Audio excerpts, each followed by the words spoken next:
Aldo Leopold once said, "Conservation is a state of harmony between men and land." Mr. Leopold was throughout his life at the forefront of the conservation movement and is widely acknowledged as the father of wildlife conservation in America. He's probably best known for his book, A Sand County Almanac. In honor of his dedication to conservation, a foundation was formed, and part of that foundation is an annual recognition of private landowners who practice responsible land stewardship and management. As a result, congratulations are in order for Joe and Jim Stanko.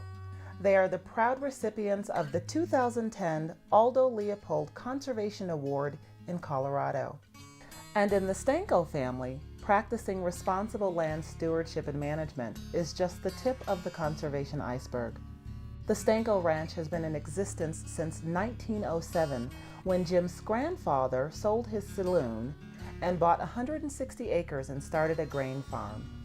In 1907, he decided he didn't want to be a saloon owner in Walsenburg anymore, and he started looking for ranches, and the opportunity came evidently to buy the first parcel of the first 160 acres here in Steamboat Springs, which he purchased in 1907. And he actually purchased it from the son. This was the son of the founder of Steamboat Springs homestead. By the time he was finished purchasing land, the place was approximately 720 acres. Jim, along with his wife Jo, are now the third generation of Stankos to continue the family's legacy of land stewardship. And together they manage and operate the family's remaining 640 acres. Over the years, Jim and Joe's management and operation style evolved into what one might call innovative conservatism, as they've kept the conservation approaches passed from one generation to the next, while also exploring and implementing new cutting-edge approaches to enhance and improve their operation. In '79, the government came up with what they called the Conservation Reserve Program. We decided that was the opportunity to get out of grain farming, and we went strictly to a cattle operation, which we are today, a cow-calf operation. We put about 160 acres into the Conservation Reserve Program. And then when that came out of the 10-year commitment several years ago, then we started working on ways to make this land more productive rather than grain farming, and to put it to better conservation use. So what we did, we worked very closely with the Routt County Soil Conservation District. That partnership, along with many others the Stankos have forged, has allowed them to implement a variety of conservation practices not only on the land coming out of CRP, but throughout their entire operation. We cross-fenced a lot of that area so we could run cattle through it. We replanted a lot of it into alfalfa so that it becomes a crop that we can use because we can feed our cattle with it. The highly erodible land, instead of putting it back into production, we fenced it off and we've kind of let it go back into a natural sort of habitat. Some of the sagebrush is coming back into it. It's providing wildlife habitat.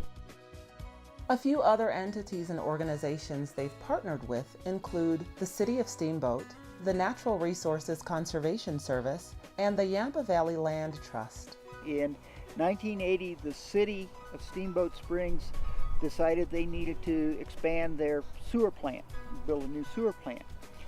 And they didn't want to do it because they knew the town was going to expand. They wanted to put the sewer plant further away from town. We started dealing with the City of Steamboat. They started coming in with the fact that at this time it was kind of new, was to go with land treatment, to use the effluent and the sludge on land. Through these agreements, then we get to use that water basically free. That enabled us then to put all this bench right out here, this 35 acres, into irrigated meadowland. Their partnership with the Natural Resources Conservation Service began some years ago as well. Jim started working with NRCS right about the time he took over the operation. NRCS's technical and financial assistance programs assisted the Stankos in the installation of many of their headgates and many of their springs. There was quite a bit of funding available at that time, especially for irrigation projects. We built several head gates down on our meadow, and then the other thing that we started doing was developing springs. Every spring we own has been developed with some sort of financial assistance. The other significant partnership is with the Yampa Valley Land Trust, who provided the funding for their conservation easement.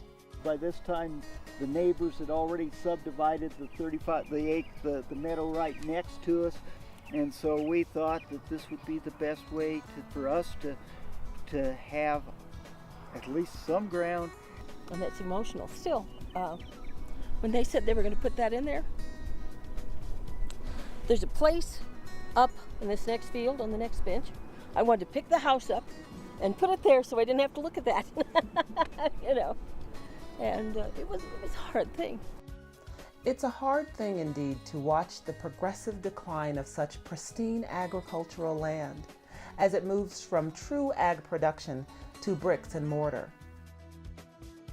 The Stankos are socially minded community activists and have served in many leadership positions with organizations including Colorado Cattle Women's, the State Board of Veteran Affairs, Colorado's Education Association, Farmers Union, Farm Bureau, their County Museum Board, and the Weed Advisory Board, as well as many others.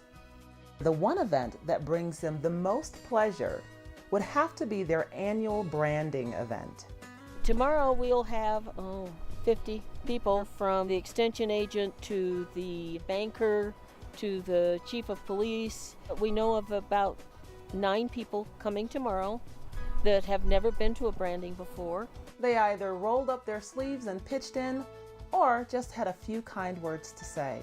And I think one of the greatest things that they did, beyond the conservation aspects of the ranch, where they've improved water systems here. This meadow you're looking at behind me is under conservation easement.